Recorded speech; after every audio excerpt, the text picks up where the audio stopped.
Hola queridos estudiantes de este curso que estamos haciendo por estos medios de sacramentos de curación. Sacramentos de curación, como vimos en el video pasado, que se refiere no únicamente a la unción de los enfermos y a la reconciliación, que son como los principales, sino también a toda la realidad sacramental de la iglesia, que es acción de la gracia y por ende es curativa.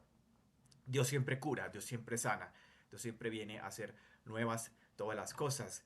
Y ahí nos puede servir de inspiración el tercer Isaías, los últimos capítulos del profeta Isaías, el 62, 63, que hablan de los cielos nuevos, de la tierra nueva, de la obra que el Mesías y que Dios en su culminación de la creación quiere hacer en medio de todos.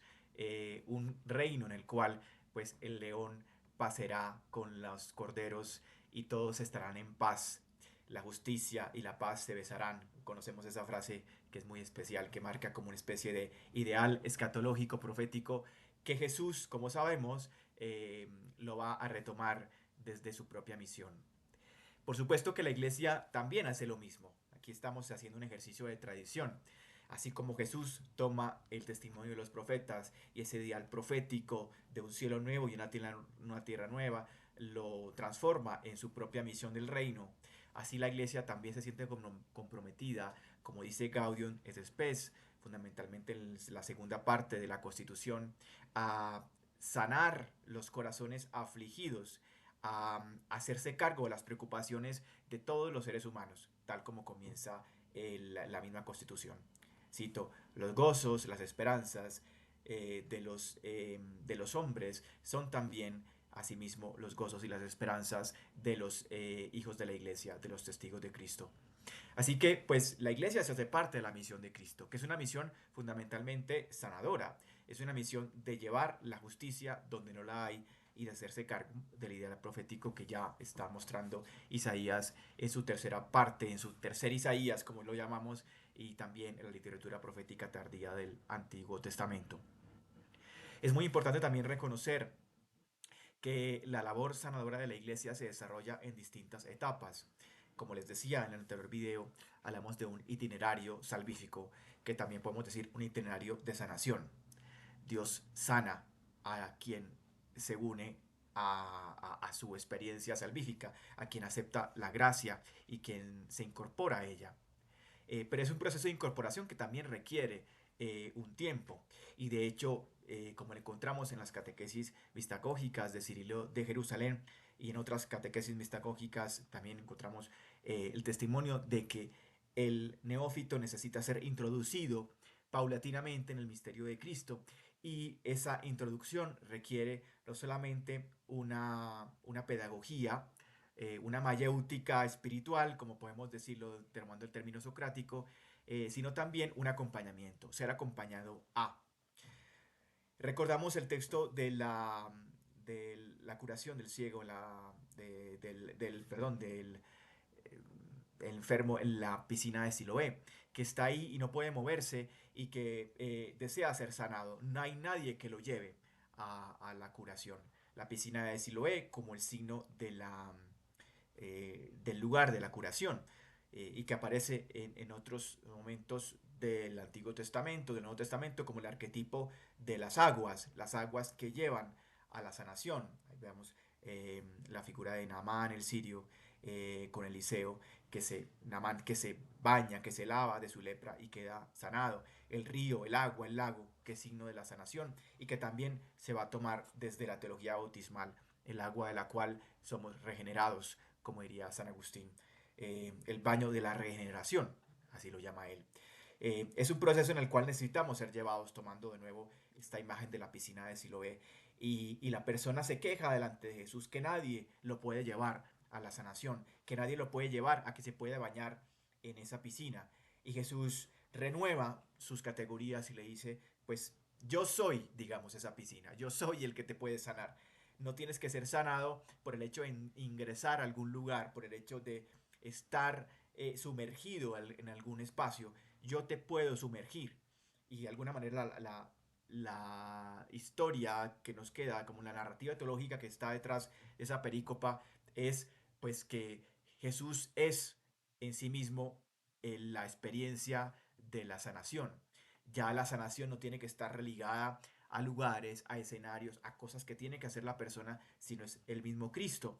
Pero eso requiere también de un acompañamiento. Y ahí vuelvo a la categoría que mencionaba hace un rato, que había dejado ahí en remojo. El acompañamiento es esencial y de hecho la comunidad cristiana se hace cargo de la sanación en el sentido en que ella representa a Cristo. La comunidad cristiana es Cristo. Y como la comunidad cristiana lo es, entonces es la persona la que tiene que incorporarse a la vida eclesial y en la medida en que lo hace, pues también se incorpora a Cristo y también se sana. O sea, Cristo es, puesto en palabras eclesiales, la comunidad. La koinonía, que es una palabra que hace referencia al término griego que utilizaban los apóstoles y la primitiva iglesia para hablar de la comunidad, el grupo que ellos estaban conformando. Un grupo en el cual compartían todo, idealmente estaban todos para servirse y para acompañarse mutuamente.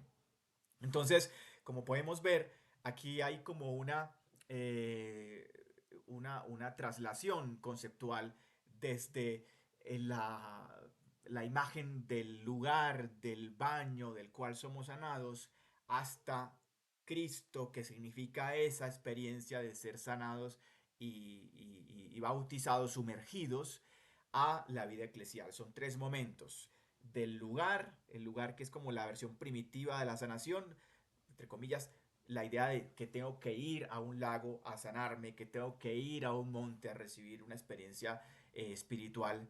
Después Cristo como aquel que me concede la salvación en tanto yo crea que Él es el Mesías, en tanto yo crea que es el Hijo del Hombre, como está de una manera muy importante la curación del ciego en Juan 9, como encontramos que pues el ciego es capaz de ver mucho más allá de los que biológicamente pueden ver, porque él es capaz de ver que el Hijo del Hombre está frente a él y lo adora. Esa capacidad de ver más allá de lo evidente, de lo físico, esa experiencia con Cristo supera el hecho de la experiencia inicial, que era ir a un lugar a buscar la sanación y ponía todo el acento en el esfuerzo de la persona. Y el tercer momento, que es la iglesia como tal, que es la experiencia de Cristo en un contexto comunitario en el cual pues necesitamos ser introducidos, necesitamos ingresar a ese contexto comunitario para poder experimentar la experiencia de la sanación. Ya no está en un contexto simplemente de eh, el acento no está en la propia experiencia, en la propia voluntad de quien se sumerge, de quien se introduce y se incorpora, sino también en el proceso comunitario de acoger a alguien que llega.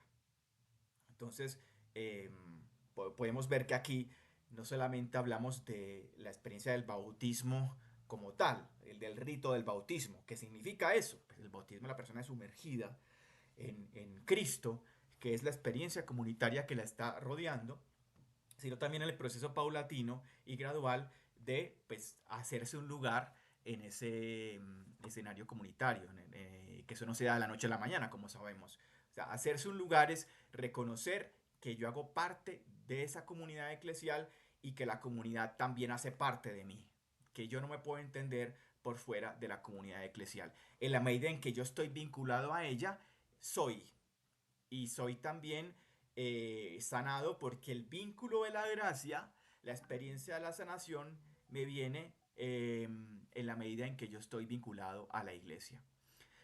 En ese sentido, entendemos que la sanación es absolutamente eclesial. Somos sanados porque hacemos parte del pueblo de Dios. Somos sanados porque hacemos parte del cuerpo de Cristo, que es la fuente de la sanación. Esa imagen del cordero que está en el comienzo del Apocalipsis, el cordero del cual manan, ese manantial, ese río de, que es más que agua, es como la fuente de la gracia y que significa también pues la experiencia de la sanación, que es cristocéntrica, pero también pues al ser cristocéntrica por supuesto que es por medio de la iglesia. La iglesia es el vínculo que nos lleva a reconocer la sanación que nos viene por Cristo. Entonces, como pueden ver, aquí hay elementos muy importantes. O sea, es muy importante reconocer que la sanación en la iglesia tiene un carácter comunitario, que no es una cuestión egoísta en el sentido en que es algo que recibe la persona per se, independientemente de quien esté alrededor, que no tiene que ver necesariamente con la actitud voluntariosa de alguien de someterse a una sanación, sino que es un don recibido, que es todo gratitud, todo gracia, en la medida en que la persona también se sumerge al misterio de Cristo, que se le expone, se le expresa desde su pertenencia en la iglesia. Estos elementos ayudan y son interesantes para reconocer el carácter cristocéntrico, al mismo tiempo, permítame usar la expresión, eclesiocéntrico de la sanación, y también reconocer cómo la comunidad tiene un papel muy importante al permitir que la persona pueda vivir una auténtica experiencia de Cristo, una auténtica experiencia de fe, que si es auténtica, pues tendrá que ser también sanadora. Un fuerte abrazo y que Dios te bendiga.